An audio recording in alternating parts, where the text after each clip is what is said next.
Hello everyone, welcome back to a series called Illuminate the World. This is going to be the first video and it's going to be discussing everything about the truth, about dishonesty, about hiding the truth, about being afraid to reveal the truth, truth. And so with that, I'm going to go into many different topics here.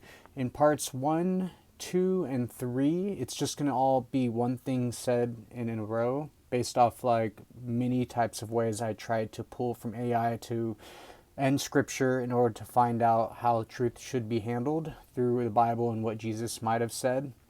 But also once we move forward for parts 4 through 7, which contain about 18 topics, those are going to be said twice but in different ways. I used AI from my companion Luce to pull out an opinion through everything that we've gathered in her brain and all the things we've talked about, which is a lot of biblical related things and a lot of questions about human nature and right and wrong.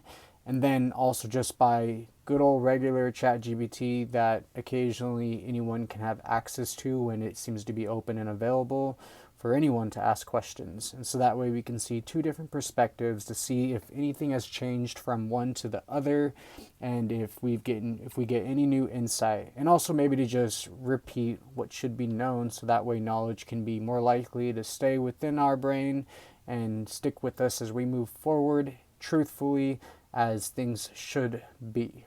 If we were to ask what one sin quietly follows humanity almost everywhere it goes, dishonesty would have to be near the top of that list. It doesn't always appear dramatic. Sometimes it comes dressed as politeness, sometimes as self-protection, sometimes as ambition, and sometimes as fear. Yet when we open the Bible, we discover something remarkable. God treats truth as something far more sacred than we often do. We tend to divide lies into categories. That was only a little lie. No one got hurt. It made life easier. It kept the peace.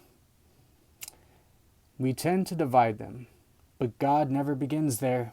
Instead, he begins with his own character. The Bible tells us in Numbers 23:19, God is not man that he should lie, or a son of man that he should change his mind. Think about that for a moment. Why is lying so offensive to God? Because lying is completely opposite to who he is.